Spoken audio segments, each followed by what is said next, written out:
Good evening. My name is Chuck Kynes. I'm park planner with the Park Planning and Stewardship Division with Montgomery Parks, and I'm here to present to you a planned project at Northwest Branch Recreational Park for a disc golf course. So this presentation, I'm going to introduce you to disc golf, and then I'm going to describe to you the planned project at Northwest Branch Rec Park next to the Trolley Museum. First of all, what is disc golf? So disc golf is played much like traditional golf, except instead of using clubs and a golf ball, you use a disc or a frisbee. They used to be called frisbees; they're now called discs. And the object of disc golf is to, like golf, to go from the tee box to the hole in the fewest number of strokes. And in the case of disc golf, it's the fewest number of throws. Now, discs in disc golf are designed in different ways for different types of throws. So there's a driver, a fairway wood, or iron type of disc, and then there's a putter. And as you can see in the photo on the right, the black disc is called a marker. So I'm playing in a tournament, you need to mark your spot near the basket. You can use the marker. The sport is usually played on a course with 9 or 18 holes. Players complete a hole by throwing the disc from the tee, and I'm going to walk you through how it works in a second, but by throwing from a tee to a target, which is known as a basket, and then you throw from wherever the previous throw landed to ultimately reach the basket. There are trees, shrubs, and other obstacles and terrain in the way to provide a challenging play experience. The baskets are formed by a wire that with hanging chains above the basket, and the idea is that you throw the disc into the chains and the disc lands in the basket. So that helps you understand how it works. Usually the number of throws a player reaches to reach each basket is tallied. And just like regular golf, it's par 3, par 4, and par 5, although the distances are different because we're throwing a frisbee or disc, not hitting a golf ball. So the game starts on the tee box, on a tee pad that's traditionally made of concrete. That's about 6 feet by 12 feet. And it's next to a sign that shows you what the hole number is and what the general configuration of the hole is, how you might reach the basket from the different angles, and you think of this as your tee shot, as to compare it to traditional golf.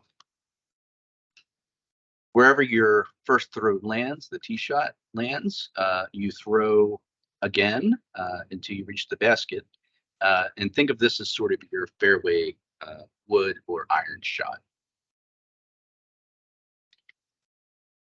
And then finally, your last throw into the basket is just like golf. It's called the putt. And like I said, the idea is to throw it into the chains and then have it drop into the basket for a score. This is an example of a hole out in Utah, I believe.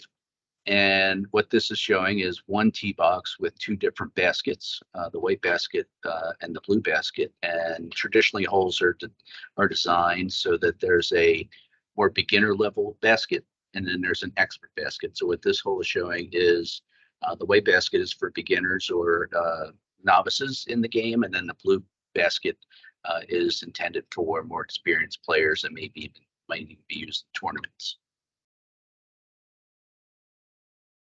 Where's disc golf played? Just about everywhere. I found these photos online, and I'll walk you through each one from top left to bottom right. You have mountains and ski resorts, beaches, over ponds and lakes, in pastures and on farmland, in wooded areas, through woods and forest, and then finally the bottom right is a photo from San Diego. In a very arid desert type environment. So it's just about everywhere. Wanted to throw this in just for fun, just to let you know that there are more disc golf courses in the United States than there are Dunkin' Donut locations.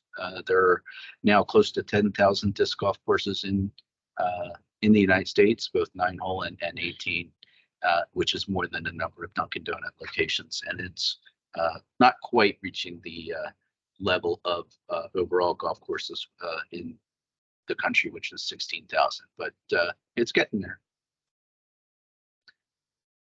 The game of disc golf is growing not only in the United States, but worldwide, particularly in Europe, Asia, and Southeast Asia and Australia. There are now over 14,000, probably closer to 15,000 now, disc golf courses throughout the world. But as you know, most of them are in the United States. Almost 10,000 of them are in the United States, North America.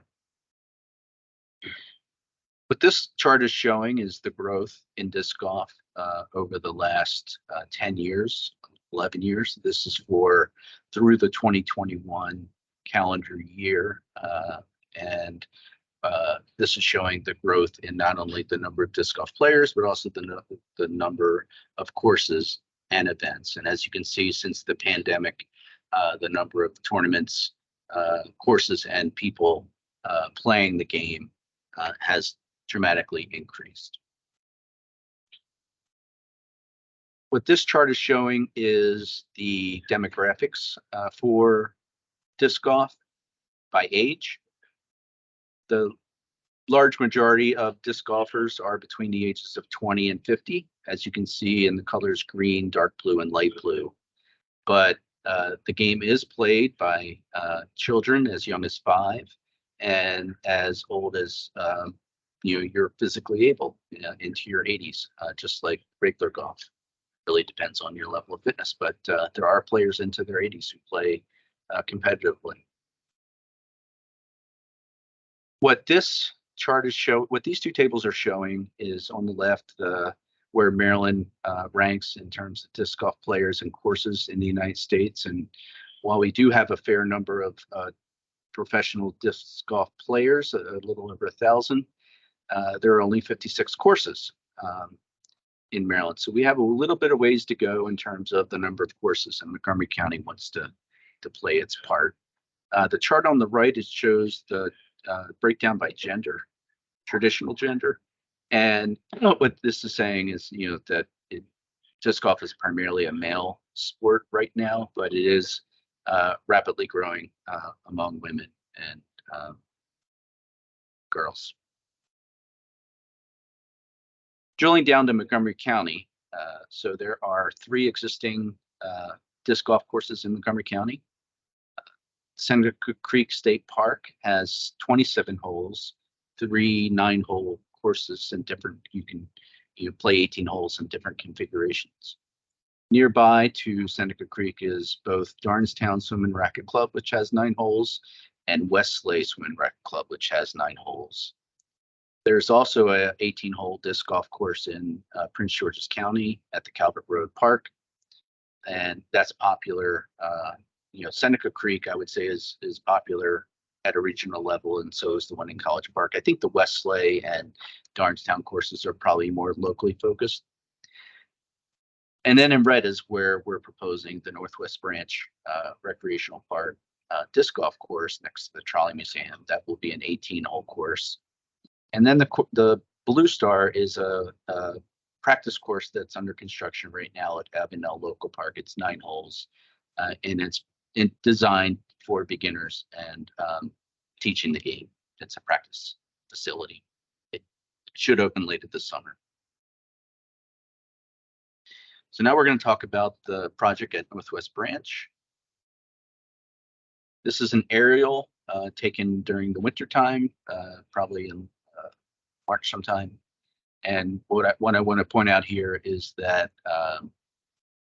this site is relatively environmentally unconstrained. There are some trees and forests on the property. Some of the trees and forests are important for natural resource and habitat. Others are non-native invasive trees, and we'll get into that. This is a aerial during the summertime, so you can see the foliage. So now you can see where the trees and shrubs are, as well as the open areas. And what I want to highlight here is this open space here is a capped landfill. This site used to be used for rubble landfill by the county, meaning construction debris. And that closed about 25, 30 years ago. And it was capped with a 24-inch layer of soil and then vegetated. So that is not going to be used for the disc golf course because a capped landfill is limited by the types of activities that can happen on top of it. And one of the things is installing anything in the ground, like baskets or tee boxes. So we're going to avoid using that land, but everything else you see here is available for land development. But we're focusing on the area in yellow on this map for the proposed disc golf course, and you can see the capped landfill in the middle, sort of a donut hole. That area we are avoiding, but we are going to work around it.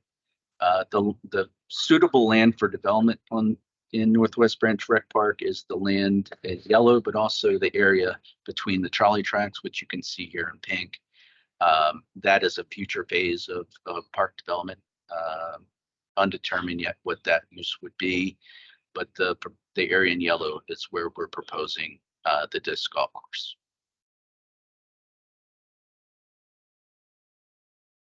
This is the proposed layout of the course and flow. What this shows is the configuration of the 18 holes and how the course might flow from hole to hole. So the first tee is near the Trolley Museum. The first tee basket is near the second hole tee, and so forth all the way around. And the 9th hole finishes relatively close to the Trolley Museum. And this is just a proposed layout. This may not be the ultimate configuration, but it'll be something like this, pretty close. So the 18th hole will end near the first hole. There'll be a picnic pavilion for social gatherings and grills for events. And another thing I want to point out on this map is something new to the disc golf community, and just in the last few years, and that is ADA mini courses. So this will be a mini course appropriate for people who want to play the game in wheelchair or who are otherwise physically disabled in whatever way, and also blind, perhaps. Blind players may be able to use the course as well. So we're now going to drill down to a little bit closer to the ground. What I want to show here is that holes 1, 18, and 2 are in an area of the park that is primarily unwooded, and the areas of 14 through 17, even though it looks like that's forested, that is Bradford pear trees, a non-native invasive tree. And one of the things that we're going to have to figure out during the course configuration and design and layout is whether we remove all those trees. They are a very fast-growing nuisance type of tree, and if you cut any of it, it's sort of like bamboo. It grows back really rapidly. So if we cut holes through there, it may make the situation worse. So we're going to have a decision during layout design whether we just cut down all the trees and then plant brand new trees as part of the course design. So that's that part of the course. And then this part of the course, 3, 4, 5, 6, 7, and 8, it will be wooded holes primarily. And then 9, 10, 11, 12, and 13 will be a combination of wooded and meadow. So holes 3, 9, 10, and 13 are also in an area that is the area of the park that doesn't have many trees. There's a few large trees, but generally it's, the trees are fairly new, relatively speaking, in terms of forest ecology. And what we're aiming for is that this course would be designed in a way that meets the needs of both beginners and novices, but also can be used by more experienced players and experts and professionals for tournaments. So sort of a summary of what the characteristics of the course might look like. We're designing with nature, except for the Bradford pear. We're really going to minimize the number of tree removals, but we're also going to plant a lot of new trees, because one of the things that disc golfers really like on disc golf courses is trees. And as you saw in the previous slides, a number of our holes are going through meadows. So we're going to be doing a lot of tree plantings as well. We're going to avoid environmentally sensitive features, primarily the floodplain for Northwest Branch. And, trees of significant value as well. We'll be inventorying those and avoiding those as well. There'll be a 100-foot buffer from the trolley tracks. The Trolley Museum has been a really good partner so far in this project. And their primary concerns are two things. One is making sure disc golf players and discs don't go near the tracks as much as we can design the course to prevent that. And their other big concern is parking. There's an existing parking lot with about 50 spaces that was designed to accommodate the visitors for the Trolley Museum. We're now adding a new use to the park, so we're going to have to add more parking. We know that, and that will be part of the project design. And then, there'll be wood frame tee boxes, surface to be determined, probably concrete, but maybe not. There'll be 2 tee boxes and 2 basket locations on each hole. There'll be in-ground yellow marker stones for beginners. So you might notice at some disc golf courses, if you're familiar with them, about halfway down each fairway, there's some type of marker for children and seniors, intended to provide a slightly easier type of experience that's less physically taxing. And like I said, we want this to be a multi-generational, family-friendly, ADA, fully accessible facility that meets the needs of every type of potential user of the facility. It will be a trolley-themed design. We've talked to the Trolley Museum about maybe getting some old trolley cars that might be placed in the fairway as obstacles, and the signage might include some sort of trolley design theme. During tournaments, the Trolley Museum is excited to be included as part of major tournaments and major events in the park, maybe co-hosting events and opening up their building to events. One of the things that is going to be limited at this location is that the bathrooms at the Trolley Museum will not be open to the disc golf players. So we're going to have to find a way to provide some bathroom facilities on site that are separate from the museum, whether those are porta-johns or a year-round permanent facility, yet to be determined, but that is another major issue. And there'll be a variety of other types of amenities on the course. It will only be open during the day. It will not have lights. Disc golf is a quiet type of activity. It's basically walking through nature and playing disc golf at the same time. And so there won't be any lights. We really want this to, disc golfers like a nature type of experience when they play, as natural as possible. And the project goal is for this to be the best in the DC area, suitable for hosting local and regional tournaments, but also, as I said, meeting the needs of novices and beginners and people with disabilities. So we began this project about a little over a year ago, doing some preliminary layouts, doing some site analysis to make sure we thought this site would work, and collectively internally we thought it would work. But then we brought in a design firm called Out Design from Austin, Texas. We hired them to come in, walk the site with us, and give us their thoughts on the site and whether we could build a high quality course here. They delivered a report to us in April that basically said, yes, this could be one of the best courses in Maryland and the DC area, depending on how much we want to invest in it. So on June 20th, we hosted a community meeting at the National Capital Trolley Museum, where I presented this same presentation, and there were about 40 people in attendance, of which 10 were staff and 30 were either residents of Stonegate nearby, Trolley Museum supporters, but the majority of the attendees were disc golf players. About 15 to 20 of the 30 were disc golf players. So it's very well attended. Over the next couple of months, we're going to be doing broader outreach just to keep people informed. We have a project page and an open town hall survey that will be open through the end of August. And if you go to montgomeryparks.org and scroll down on the right side, you'll see a tab for open town hall. You can click on that, and then you'll find the survey within that page.